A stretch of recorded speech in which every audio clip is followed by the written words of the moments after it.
in the party, all that coke, not that Molly. Bad bitch named Maddie, tryna blow me like Ben Laden. Riding drop Chevys, we don't fuck with the Bugattis. Que toquen una cumbia pa' que bailen everybody. Que bailen las plebas, que bailen las morras. Bailen las flacas y bailen las gordas. Bailen las feas, también las bonitas. Una carne asada, también vironguitas. Tráete a tu novia, también sus amigas.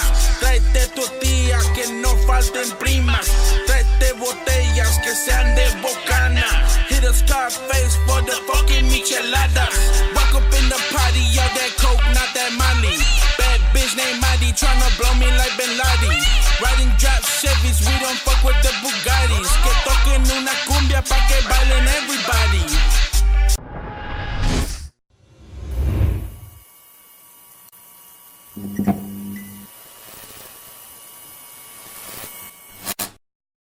Welcome back to the podcast, ladies and gentlemen. I am your host, JVaz, and you're watching the JVaz Show. We got a special guest with us today from the North Side. But before we take you there, make sure you follow us on all the social media pages at the JVaz Show. Check out the website, thejvazshow.com.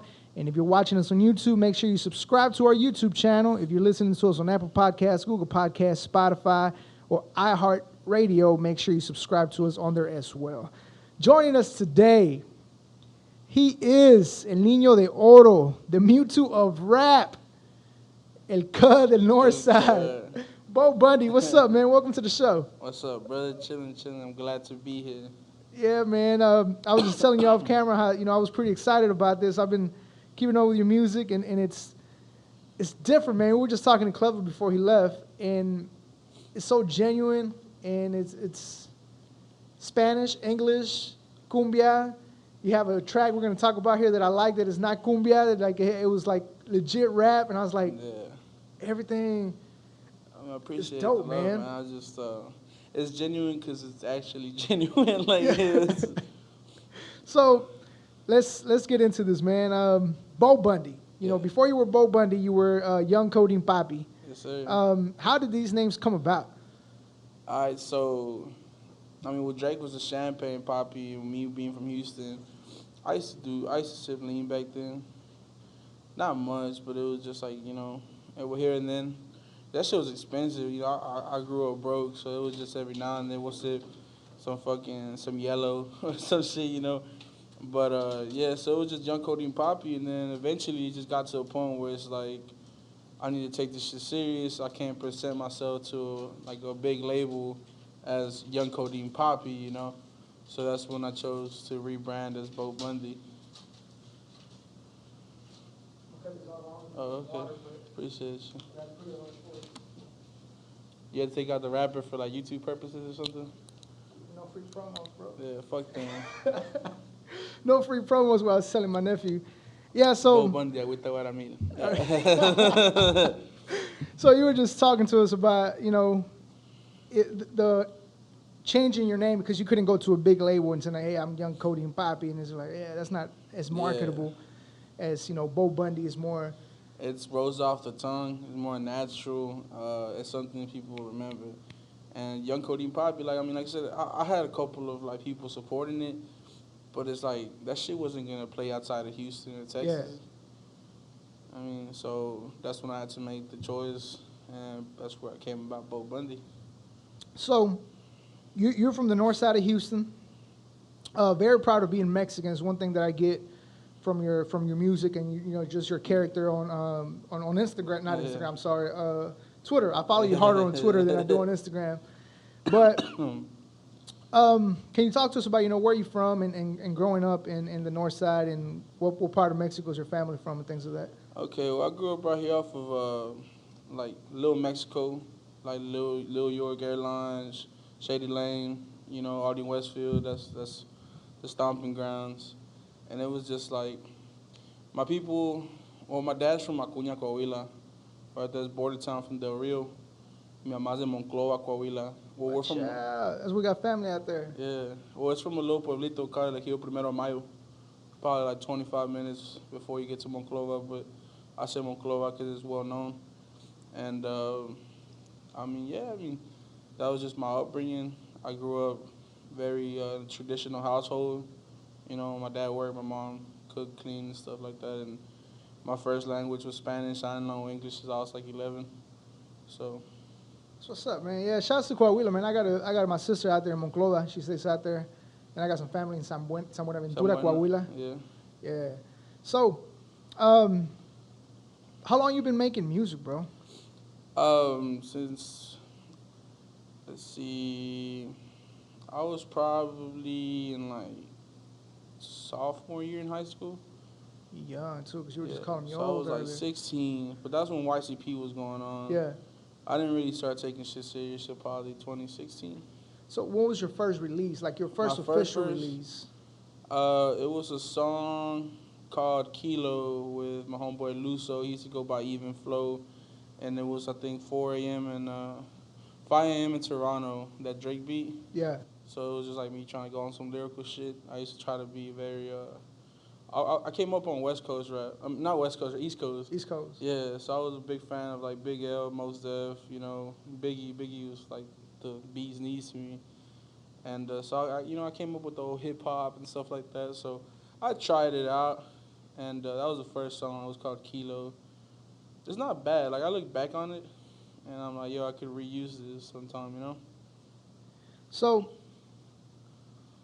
you're fairly young. We were just having this discussion about, when you guys graduated. Who are you influenced by? You just told me East Coast, but like specific artists or because of your style. Like, it's hard to just pinpoint, he's influenced by, No, as far as like me, Bundy, like the East Coast, yeah, that was just me trying to, like, me being hip hop head and stuff like that. But it wasn't until like maybe like 2016, like late 2016, or it's like I was like, you know what, I'm gonna just run with whatever I got. I'm gonna choose my own lane. If they fuck with it, they fuck with it. If they don't, well, it's my music, and I'm gonna put everything behind it. And I'm doing this for me, not because I'm trying to, impress other people and stuff. So I came up on a lot of SPM, and Chingo Bling was around. Yeah. And then Chona Raza, Los Chicos del Barrio, and then Control Machete. That's a shit right there. Compremes Mendes, like that shit was fucking hard. A lot of Jenny Rivera, Lupillo Rivera, Beto Quintanilla. Like, it's mainly Spanish music that I was influenced by. That's why you hear it in the music. Yeah. It's not me just putting it this fucking front. This is literally all I grew up. Like, being from Coahuila, it's a cumbia state. Yeah. We really, like, it was, because you got, like, cumbia colombiana, you got all this shit. But in Monclova, in Coahuila state, it's la cumbia sonidera. So you got, like, Sonido Master. You got Los Hermanos Barron. Like, it's a different style. You hear the different drum patterns and stuff. Yeah. So that's the shit I grew up on. That's what I try to incorporate in my music, Yeah. So how would you describe your style? You can't. It's so weird because it's like, you describe it as Bo Bundy. Like, it ain't like, like, you can't pinpoint, like, something because it's everywhere. Yeah. It's literally, you get rap references, you get, like, corrido references. You get, and I switch up my style so much because I know they're watching. I know people are trying to do what I'm doing. So by the time they're trying to copy my new shit, I done got some new shit out already, Yeah. So you can't just pinpoint one certain style. That's just my sound. There's, so you got the cumbia style, and like Pancho Villa, you put in there, what was La cumbia de la alberca, yeah, alberca, yeah. Then you got something more serious, like the intro to the Golden Child, something on a more deeper, serious level. More actual things, and that's because people don't take me serious. Like, Mexican rappers don't get the credit they deserve in hip hop, and like, okay, so you have, like, you brought up Peso earlier when we were talking, but I mean, that's his style. He's running his own lane, and I'm running mine, and it's just like, maybe it's just really hard to explain, but it's just like, they think I'm just a mumble rapper because I came out with Coogee Sweater, and I had some other fun tracks, and songs like Alpaca Hearts, where it was just like, that was such a fucking, like, controversial song. Like, not a controversial song, but it was just like, how are you dropping all this other shit, and then you just turn left, like, completely left, and you drop this shit. And the thing is, like, it's like when you drop shit, when you're saying shit like this is real cheesy mozzarella, they're like, oh man, fuck this dude, you know, he's just fucking saying a bunch of shit that sounds cool. I want to be your Birdman to your young thug, boy. you know. And so I was like, you know what? They think I can't rap. I'm gonna come at their necks, bro. Like I know about fucking double entendres and the similes and metaphors. I just don't like it. So I can rap. I choose to do this shit, you know. Yeah. Like this is old ass freestyle I have. Where I'm like, you think you competed, but you're not up to par. I dropped a pack of hearts when I know I got bars. Like, yeah, like this is just my playing around shit and still killing your shit, bro. Like even your best shit can't compare to the shit that my throwaway that tracks. I'm just joking with. Yeah, there's a track on I think it's on your new project called RVD. Yeah, Rob Van Dam, but that was a legit track, bro. Like that's the video that's coming out next. Oh, that's the one's coming out next.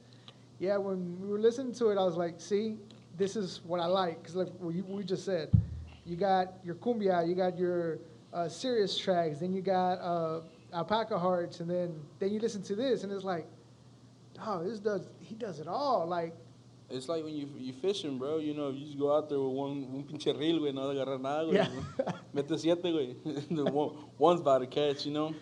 But no, it's because my music's so heavily. I listen to everything. I have one of the most versatile music tastes. And I'm not just saying that because it's me, but I love music so much, bro. Like I listen to everything. But the thing I was going for with Niño de Oro, it's gonna catch your attention one way or the other. Whether it's a cumbia, whether it's a hard shit, whether it's just RVD or it's like some soft chill shit, you know, something on that album is gonna catch your attention. It's supposed to. But when I was going with RVD's a fucking stadium song, bro. Performing that shit would go fucking crazy, you know? Like, it's just a song that, you know, si Dios quiere, and I'll fucking blow up and I'm doing big fucking shows.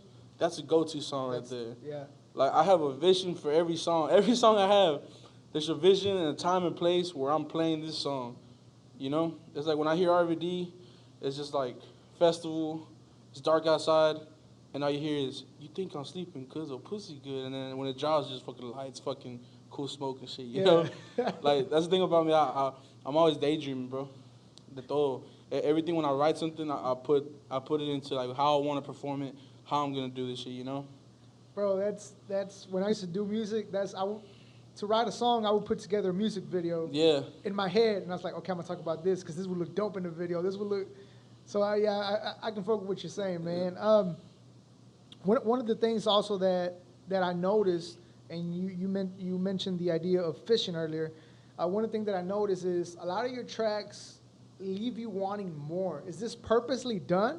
Like, for example, RVD, for example. Should have been longer. It's a short track, and then you're like, fuck, I wish it was longer. Like, and it keeps you wanting more. Is this purposely done, like, to get people keep wanting more, or is this just... In a way it is, but also in a way is I feel like people's attention span isn't all there.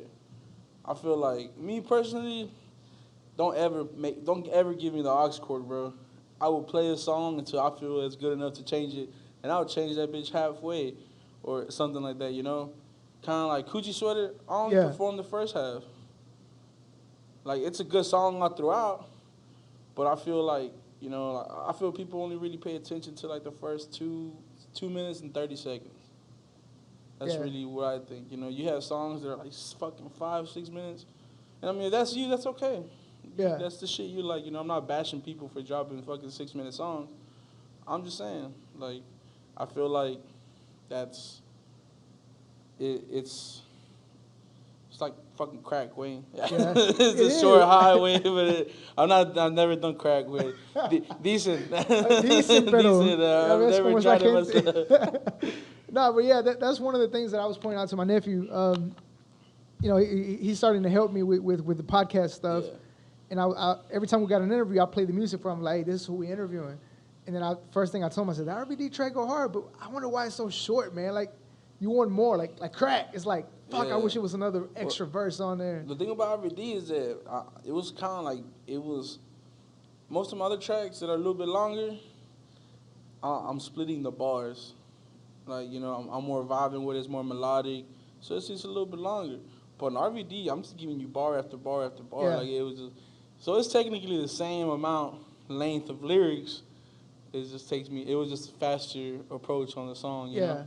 So with the different style of music that you put out, who does all your production? Vaz. That's my homeboy Rolando. We went to the same middle school together. He stays like 2-3 minutes from the house from me. And he does all this different production He's work. the only one touching my shit.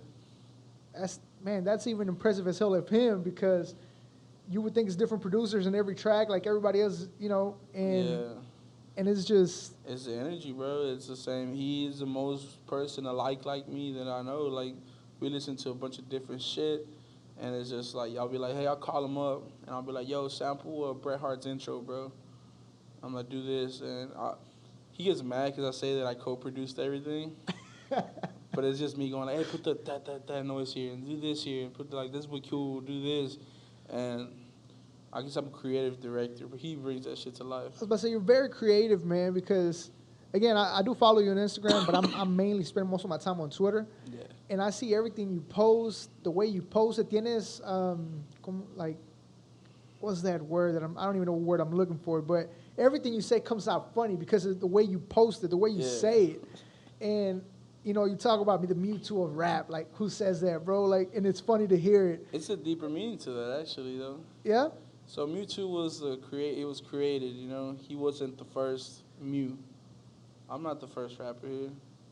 I'm not, there was others before me, but I'm about to be the second best thing out. That's me. That's me being cocky. That's me saying that I will be above everybody, bro. Like, on some cocky shit, this rap shit's a competition, I mean. Yeah. And that's me. It's just like, nobody else can fuck with me. I'm the next best thing than the original people that were here, you know?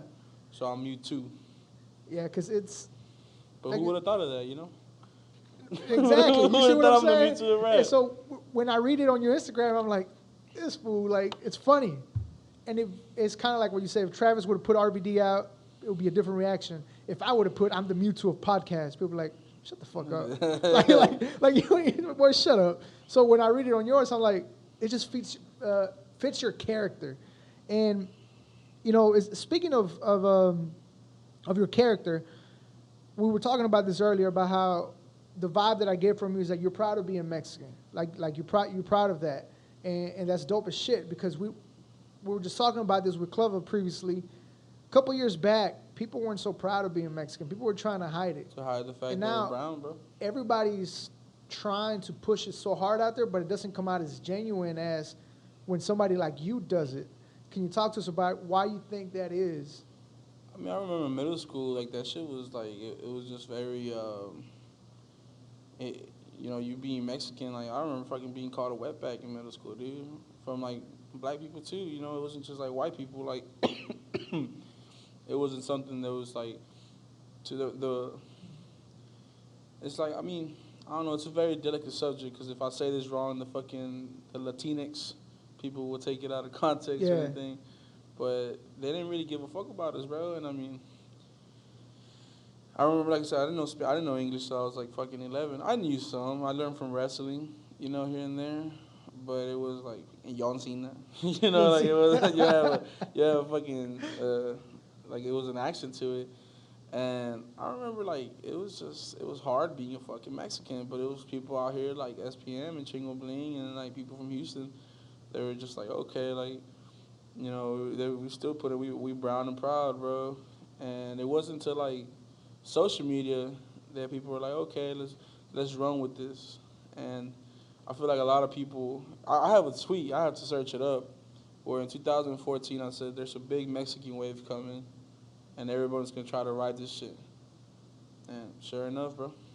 Do you feel any sort of disrespect when you see some of these artists that, we don't have to say no names, but, we spoke about it earlier, they don't speak Spanish, but then you see them over here with a damn dressed up as a mariachi, and shit. The hats and the flag. I mean, at first I did have a real big issue about it, because it was just like, they're appropriating my culture. This is something that I love mariachi. I've always wanted to visit Jalisco, where it came from originally. Like, I studied my culture in order to, because it's a beautiful culture. And then you got people out here just doing that shit for fucking clout. Yeah. But I mean, at the end of the day, it's just like we're so underrepresented in this game that I mean, if someone's out there doing it bigger than I am or whatever, and they're sharing our culture, I mean, I guess like I said, it took me time for me to say that shit. You know, at first it was just like, but I mean, I ain't no hater, bro.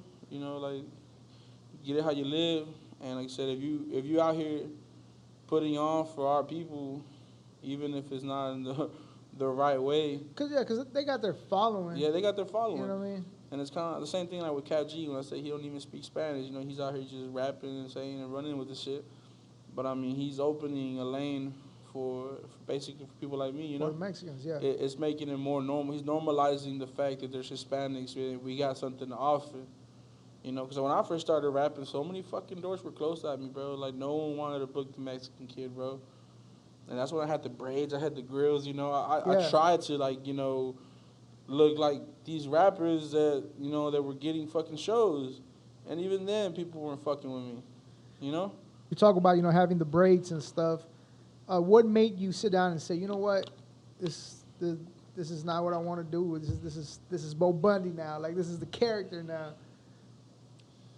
It was really like I did the braids, I did the grills. I always thought it was cool, you know. I was always different. Houston, you know. You know, Houston culture. You know, you grew up and seen the braids. And I'm like, yo, and then I seen like Trash with the braids, Lil Pump with the braids. You know, I was like, yo, fuck it, I'm gonna do this shit too. I got the grills, all this shit, and I was just like, yo, like what the fuck, like you know, like this shit wasn't genuine, you know. And I was like, fuck it, bro. Like, I'm just dress how I dress. And, I mean, here I am, bro. I'm a whole fucking brand, bro. Yeah. Yeah, man. That's... I can't... I don't want to sound like a fanboy, but I can't express how dope it is, the stuff that we're going to talk about it here in a second. But, you know, the shirt that you got coming out, you know, man, I posted on Facebook. I was like, hey, we got some dope interviews coming up. I'm going to have Bo Bundy, and somebody's like, Bo Bundy from Houston? And this is somebody from our town, Hempstead, which is, you know, about an hour or so from here. And I was like, yeah. It's like, oh, man, that dude is dope. Like, I can't wait to see it. And it's like this is dope, man. Like, little small towns that you wouldn't think. But have you always, and when I say a character, I don't mean no disrespect. I just mean a character, and you're a funny dude, man. Like, have you always been this way? I've always been that vato, bro. Yeah? I've always been that vato. Since fucking pre-K, since everything. Anybody who went to elementary school, I've always been funny. I've always been good with girls. And I can't say dress nice because I see some of my old shit and I'm like, damn, what the fuck was I wearing? Bro? Yeah. But I've always been that dude, bro. Always. It's just who I am. I like the attention, bro. Yeah. See, one thing, the way we say it, you know, it's like, tienes chiste para decir las cosas. Yeah. Like, the way you say things just come off like... It's just funny, bro. Yeah. I'm just a funny... I'm a funny person, bro, which it kind of sucks because I could never be a tattoo artist. I could never be a barber. There's a certain quality about me that people, like, I'm funny as shit, but you wouldn't trust me with your haircut. Yeah. You know? So let me ask you this. I think, you know, the fact that, you know, you're a funny person, seem like you're easy to get along with. You're very creative, and how your style is a little bit of everything. Yeah. And then what I'm trying to get to is you talk about Pokemon, you talk about Goku, you talk about that Bella and what's old dude's name? Fucking Edward, dude. Twilight. Yeah. Twilight you know, you have so much creativity. Do you think that's what makes so much easier to be able to create different styles of music? Yeah, man, because if you think about it, if you fucking lock yourself in a room, no windows, nothing, and you try to write what you see, you don't see shit, bro. So me just being so open-minded about things, giving things a try, and just looking at things different, it's so much easier to create things because it's like your vision's wider, bro. If you only write about what you see and then you limit yourself to a certain area, then you can't make certain shit, bro. You know, like you're limiting yourself basically. Yeah. So just me being like, it's not me just being open-minded. Like I literally grew up like liking all this shit. Like this is literally like shit that I grew up with. And I still watch that. I just got Disney Plus, bro. I'm watching Hannah Montana all week, bro. Like, Yeah, I feel like that's what kind of just really helps me. And a lot of my shit's relatable shit too. Yeah. I have a bar in a song when I said, "Baby, I'm a dog. You can call me Fetal Lias." That's some real Mexican shit, bro. Yeah. Everybody knows all dogs in Mexico. All the dogs in Mexico is called Fetal Lias, bro. Yeah. So I mean, that's. We talked about, your style and how you always come off as a funny person. I was doing an interview with Shadow Ramirez. He said that back in the day, somebody told SPM he was a comedian rapper, because of his delivery. Yeah. Are you afraid you'll be labeled as a comedian rapper? That's funny you say, because I'm actually, right now, I'm working on my first stand-up comedy show that I'm going to do. There you go. Watch out. But it was an issue when we first started out that my manager, Vass is my manager, he's my producer, he's my engineer, he does all my shit. But he told me, he's like, hey, bro, like, there's a real thin line between corny, bro, and like being good and being corny, there's certain shit you can't say. Like, I think Big Sean's corny, like, Yeah. he makes good music, but there's some corny bars here and there, And I mean, the comedy thing, I mean, I work for Chingo. Yeah. I mean, maybe it's not a route that I want to go to, like, at the end. Like, I have my own vision, but, I mean, I don't think I like listening to music. Like, I don't know, like, SPN being called a comedy rapper, like, because of his bars and shit. Like, he'll have some punchlines in there. They'll just, he said something about they were at Jam Down Studios, and SPM said he was going to be the biggest. He's like, hey, I'm going to be the biggest record label out of Texas. And the producer there was like, come on, Carlos, you're nothing but a comedian rapper. I mean, that dude must be on something, bro. Cause like, he proved that motherfucker's wrong. Even to this day, bro, I can put SPM against any rapper, bro. That motherfucker was cold. Yeah. Yeah, pasó lo que pasó. I mean, I'm not going to talk about that. That's different de cuento. But we're talking strictly music. No one was fucking with Carlos Coy, bro. Yeah. His delivery, his fucking punchlines, just the way he wrote, bro, is just like, mi respetos. Yeah.